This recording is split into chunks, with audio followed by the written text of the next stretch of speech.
শরীয়তপুরে যৌথ বাহিনীর অভিযানে আগ্নেয়াস্ত্র ও বিপুল পরিমাণ গোলাবারুদসহ আটক করা হয়েছে জেলা ছাত্রদলের সাবেক নেত্রী ইসমত জাহান ইলোরাকে।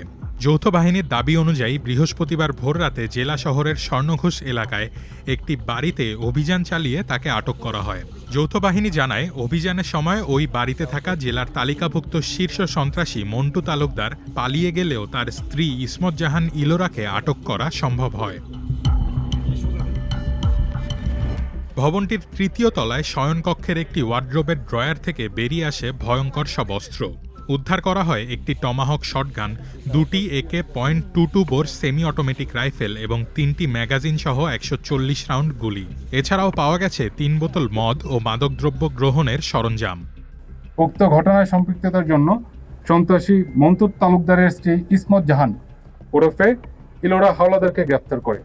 উল্লেখ্য যে সন্ত্রাসী মন্টু তালুকদারের বিরুদ্ধে বর্তমানে 7টি মামলা চলমান রয়েছে। প্রায় একই সময় গতকাল রাতে নড়িয়া আর্মি ক্যাম্প হতে মেজর অনন্যর নেতৃত্বে বাংলাদেশ সেনাবাহিনী ও বাংলাদেশ পুলিশের সমন্বয়ে একটি আভিযানিক দল মুক্তাচরের চর ইউনিয়নের অন্তর্গত নয়ন মাতবর কান্দি গ্রামে অভিযান পরিচালনা করে। উক্ত অভিযানে একটি 1 বন্দুক, 7টি কার্তুজ, 3টি রামদা, একটি চাইনিজ কুড়াল উদ্ধার করা হয় এবং উক্ত ঘটনায় সম্পৃক্তের জন্য রাব্বি মোল্লারকে আটক করা হয়।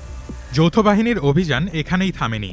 নড়িয়ার মোক্তারের চর থেকে রাব্বি মোরল নামে আরেকজনকে আটকের পর ডামুড্ডা এলাকায় অভিযান চালিয়ে উদ্ধার হয় ইলেকট্রিক শক মেশিন ও চাপাতি সহ ধারালো সব সরঞ্জাম। 5 ফেব্রুয়ারি দুপুরে জেলা স্টেডিয়ামের অস্থায়ী ক্যাম্পে আয়োজিত সংবাদ সম্মেলনে 5 ইস্টবেঙ্গল রেজিমেন্টের অধিনায়ক লেফটেন্যান্ট কর্নেল মিয়া মোহাম্মদ মেহেদী হাসান জানান, শান্তি শৃঙ্খলা রক্ষায় এ ধরনের অভিযান অব্যাহত থাকবে।